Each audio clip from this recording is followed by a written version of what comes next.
ఈ కల్తీ కోవా బన్ను గురించి తెలుగు రాష్ట్రాల్లో ఫుల్గా వైరల్ అవుతుంది కదా. అసలు ఈ కోవా బన్లో వాడే పదార్థాలు మైదా, చాక్రీన్, రిఫైండ్ ఆయిల్. ఇందులో రిఫైండ్ ఆయిల్ని కోవాలా డైరెక్ట్గా తినిపిస్తారు అని కొందరు చెప్తున్నారు. స్కిమ్డ్ మిల్క్ పౌడర్, అతి కొద్ది మొత్తంలో రిఫైండ్ ఆయిల్, నీళ్లు, మైదా పిండి అన్నీ కలిపి దాంట్లో పాల వాసన కోసం కొన్ని కెమికల్స్ వాడతారట. డైసైటైల్, లాక్టోన్స్, వానిలిన్, బ్యూటరిక్ యాసిడ్. వీటి వలన ప్రాంకియాస్ దెబ్బతింటుందట, కిడ్నీలు పోతాయట, వీర్యకణాల కౌంట్ తగ్గుతుందట, పిల్లలు కూడా పుట్టకపోవచ్చట.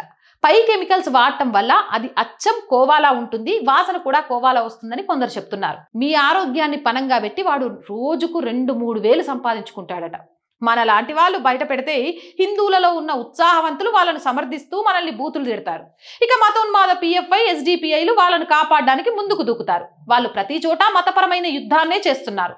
వాళ్ళకు షీల్డ్గా మన వాళ్ళే ఉంటున్నారు. కోవా బన్ను జీర్ణక్రియకు శాపం. మైదాతో పేగులు నాశనం అవుతాయి.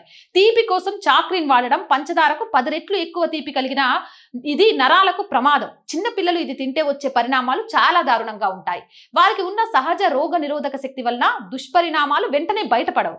మతాన్ని అడ్డం పెట్టుకుని వాడు చేసే తప్పుడు వ్యాపారాన్ని మతం మీద అభిమానంతో సమర్థించకండి.